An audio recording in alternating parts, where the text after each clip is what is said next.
For the last 40 years, the UK's education system has been in this state of constant, non-stop reform. Seriously, every new government, every new minister, they all came in promising a bold new start, a complete transformation that would finally give us world-class schools. So let's peel back the layers here, because the results, well, they're not exactly what was promised on the tin. And that's the big question we have to ask, isn't it? Because when you look at the state of our schools today, you really have to wonder if all that energy, all that money, and all that constant disruption actually made anything better.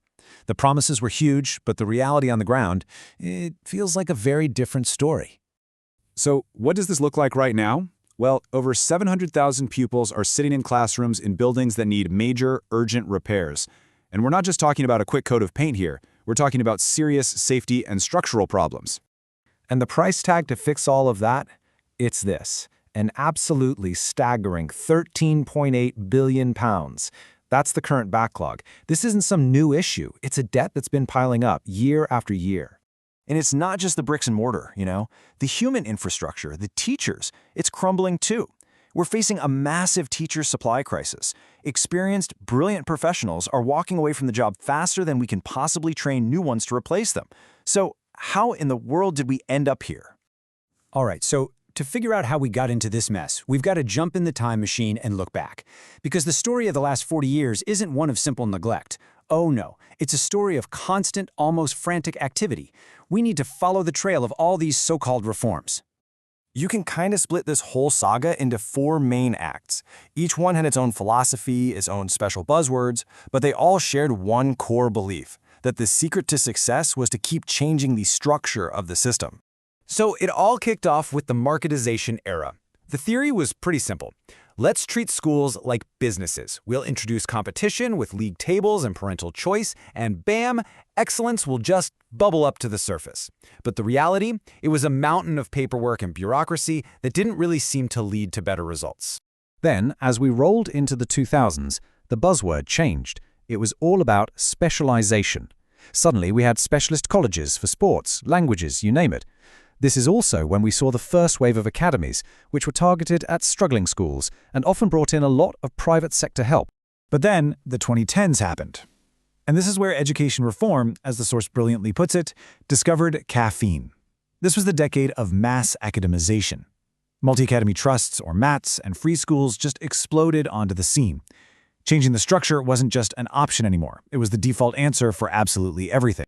And this is just such a perfect way to put it, isn't it? We spent decades obsessively redrawing the charts, changing the school's name and logo, creating whole new layers of management. But did all that tinkering ever actually improve the teaching, the resources, or the school buildings themselves? The actual wiring of the system.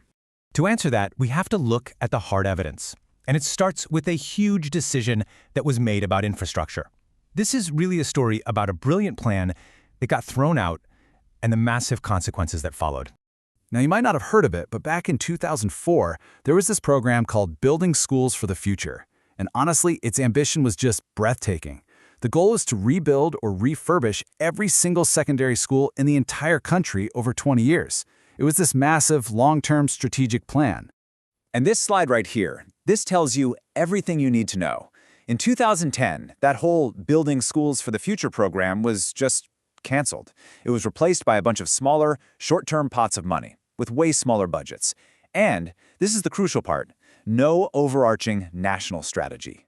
We went from a coherent, long-term vision to a chaotic, piecemeal approach. And the crazy thing is, people knew this was a bad idea. The folks on the ground, the head teachers, they warned the government at the time. They said, look, if you cut this capital spending now, you're just going to end up paying double for it later. And looking at that £13.8 billion repair bill, they were absolutely spot on. Right. So if the money wasn't going into fixing the leaky roofs and crumbling walls, where did it all go? Well, that brings us to our next section. Let's follow the billions that were spent on all that structural reform. And this chart, wow, it gives us a peek into where the money went. But listen, these are just the visible costs. We're talking billions spent on just the process of changing schools into academies. This doesn't even touch the uncounted billions spent on lawyers, consultants, new IT systems, rebranding. It's money that never made it into a single classroom. And while all this was happening, a whole new class of executives popped up. The pay for some multi-academy trust CEOs started to climb and climb, reaching these top-end packages of over £450,000. Figures you'd expect to see in the corporate world, not in public education.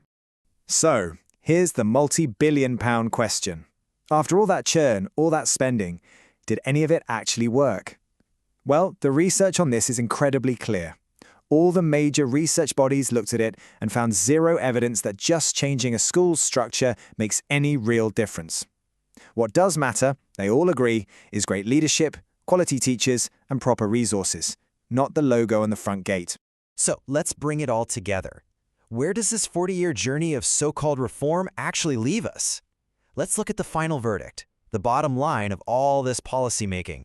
And this quote from the National Education Union it hits the nail on the head, doesn't it? It perfectly captures the fundamental flaw in the entire 40-year approach. You simply cannot improve the quality of what's happening in the classroom by endlessly fiddling with the management charts. And the legacy of this whole thing? Well, it's what the source calls three massive deficits. First, a capital deficit of crumbling buildings. Second, a workforce deficit of burnt-out teachers. And third, a governance deficit, where we've created this incredibly complicated system without any real proof that it adds any value. And if you want the punchline to this whole 40-year story, well, here it is. This slide lays it out perfectly. The reforms created a very clear set of winners and losers. We got bigger salaries for Academy Trust CEOs and bigger invoices from consultants. And what did we lose in the deal? The money for teachers' pay and the money to fix the school roof. Which brings us right back to where we started, doesn't it? For 4 decades, we were told we were reforming education. But when you look at the evidence, the crumbling buildings, the teachers leaving in droves, the billions spent on bureaucracy, you have to ask the really hard question. Did we ever stop focusing on reforming it and start focusing on actually improving it?